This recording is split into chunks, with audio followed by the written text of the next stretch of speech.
അപ്പോൾ നമ്മൾ ഗ്യാസ് ബർണറിൽ ഇതേപോലെ സ്റ്റക്കായി, പഴയ ബർണറൊക്കെ നമുക്ക് സ്റ്റക്കായി ഇരിക്കുമ്പോഴത്തേനും അത് എടുക്കുന്നതിന് ഇതേപോലെ ഒന്ന് കത്തിച്ചിട്ട് ചൂടായതിന് ശേഷം ചെറിയൊരു കത്തി വെച്ചിട്ട് ഇളക്കിയെടുക്കുക കേട്ടോ.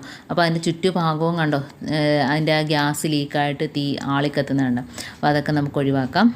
അതേപോലെ നമുക്ക് സ്റ്റക്കായിരിക്കുന്നതുകൊണ്ട് ഇതേപോലെ കത്തിച്ചതിന് ശേഷം ആ ബർണറൊക്കെ പഴയ ബർണറായിട്ട് സ്റ്റക്കായിരിക്കും. അപ്പോൾ അതൊന്ന് കത്തി വെച്ചിട്ടൊന്ന് ഇളക്കിയെടുത്തതിന് ശേഷം ഇതേപോലെ ഒരു സോപ്പ് കഷ്ണം വെച്ചിട്ട് ആ ബർണറിൻ്റെ ചുറ്റുഭാഗത്തൊന്ന് തേച്ച് കൊടുക്കുക. അതേപോലെ തന്നെ ആ സ്റ്റാൻഡിലൊന്ന് തേച്ച് കൊടുക്കുക. അപ്പോൾ ആ ഇടയിൽ കൂടെ ലീക്കാവുന്ന ആ തീയൊക്കെ ഇല്ലാതായിട്ട് നല്ല രീതിയിൽ കത്തും. പിന്നെ ബർണർ ഒരുപാട് പഴക്കമുണ്ടെങ്കിൽ മാറ്റണം കേട്ടോ. ഇതിപ്പോൾ നല്ല രീതിയിൽ പൊട്ടിയിട്ടുണ്ട്, നമുക്ക് മാറ്റാനുള്ള സമയമായി. എന്നാലും മാറ്റാൻ പെട്ടെന്ന് പറ്റിയില്ല എങ്കിൽ നമുക്ക് കുറച്ച് ദിവസം കത്തിക്കുന്നതിന് വേണ്ടിയിട്ട് ഇതേപോലെ ചെയ്ത് കൊടുത്തിട്ട് കത്തിക്കുകയാണെങ്കിൽ നമുക്ക് ഇടയിൽ കൂടെ ഗ്യാസ് ഒന്നും ലീക്കാവാതെ കണ്ടോ കത്തും. പിന്നെ ആ തീ ആളിക്കത്തുന്നത് എന്താണെന്ന് വെച്ചാൽ ആ ബർണർ പൊട്ടലുണ്ട് കേട്ടോ. പൊട്ടലുള്ളതുകൊണ്ടാണ് തീ മുകളിലോട്ട് ആളിക്കത്തുന്നത്. ആ ചുറ്റുഭാഗത്തും തീ ലീക്കാവില്ല.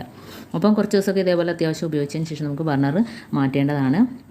അതേപോലെ നമുക്ക് ഇതിനകത്ത് കറിയൊക്കെ വെച്ച് ആ ഭാഗത്ത് കരിഞ്ഞു പിടിക്കാനൊക്കെ ചാൻസ് ഉണ്ട്. ദോശ ഇട്ടാലും കരിഞ്ഞു പിടിക്കും. പിന്നെ ഇതേപോലെ തട്ടൊക്കെ നമുക്ക് മാറ്റിയിടാവുന്നതാണ് കേട്ടോ.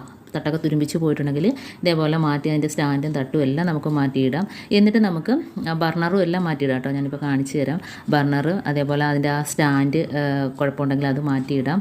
ഇതിപ്പോൾ തന്നെ ബർണർ മാത്രമാണ് നമുക്ക് കംപ്ലയിൻറ്റ്. അപ്പോൾ ബർണർ ആ മുകൾ ഭാഗം പൊട്ടിയിരിക്കുന്നുണ്ടോ. അപ്പോൾ നമുക്ക് പുതിയ ബർണർ അതിനകത്തോട്ട് മാറ്റിയിടാം. ഇനി സ്റ്റാൻഡ് നമുക്ക് പ്രശ്നമാണെങ്കിൽ അതേപോലെ തന്നെ സ്റ്റാൻഡും മാറ്റിയിടാവുന്നതാണ്.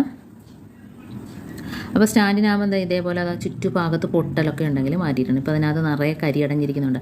ഈ കരി അടഞ്ഞാൽ നമുക്ക് മുകളിലോട്ട് മഞ്ഞത്തീ വരും. അപ്പോൾ നമ്മൾ ഗ്യാസ് അടുപ്പ് എടുത്ത് കമഴ്ത്തി തട്ടുന്നത് നല്ലതായിരിക്കും. അതല്ലെങ്കിൽ ആ സ്റ്റാൻഡ് ഒന്ന് സ്ക്രൂ വെച്ചിട്ടൊന്ന് ഇളക്കിയിട്ട് ഇതേപോലെ പൊട്ടൽ വല്ലതും ഉണ്ടെങ്കിൽ സ്റ്റാൻഡ് മാറ്റിയിടാം. ഇല്ലെങ്കിൽ അത് തന്നെ നമുക്ക് ഇട്ടേച്ചാൽ മതി. അതിനകത്തുള്ള ആ പൊടിയെല്ലാം എടുത്ത് തട്ടിക്കളയണം. കാരണം നമ്മൾ കത്തിക്കുമ്പോഴത്തേനും നമുക്ക് മുകളിലോട്ട് മഞ്ഞ കളർ വന്നിട്ട് അടുപ്പൊക്കെ തീയൊക്കെ മഞ്ഞ കളറാകാനൊക്കെ ചാൻസ് ഉണ്ട്. അല്ലെങ്കിൽ ഇതേപോലെ ബർണർ മാറ്റിയിട്ട് കൊടുത്താൽ മാത്രം മതി. സ്റ്റാൻഡിന് കുഴപ്പമില്ലെങ്കിൽ ആ ബർണർ ഒന്ന് മാറ്റിയിട്ട് കൊടുത്താൽ മതി കേട്ടോ. അപ്പോൾ ആ തട്ട് ഉണ്ട്, ഈ തട്ട് എല്ലാം നമുക്ക് മാറ്റിയിട്ടിട്ട് പുതിയ തട്ടിട്ട് കൊടുക്കാം. അപ്പോൾ നമുക്ക് വെറുതെ പൈസ കളഞ്ഞ കാര്യമില്ല. നമുക്ക് തന്നെ വീട്ടിൽ ചെയ്യാവുന്ന ചെറിയ പണികളൊക്കെ ഉള്ളൂ ഇത്. അപ്പോൾ അതിനായിട്ട് നമുക്ക് ആളെ വിളിക്കേണ്ട ആവശ്യമൊന്നുമില്ല. അപ്പോൾ അതുകൊണ്ട് നമ്മുടെ സ്റ്റാൻഡിന് കുഴപ്പമില്ലാത്തതുകൊണ്ട് ബർണർ ഇട്ട് കൊടുത്തിട്ടുണ്ട്. സ്റ്റാൻഡ് ഇതേപോലെ ഒരു സ്ക്രൂവിൻ്റെ ഒരു കുഴപ്പമേ ഉള്ളൂ. അതിനകത്തോട്ട് ഇട്ട് കൊടുത്ത് പെട്ടെന്ന് മുറുക്കി കൊടുക്കാവുന്നതേ ഉള്ളൂ.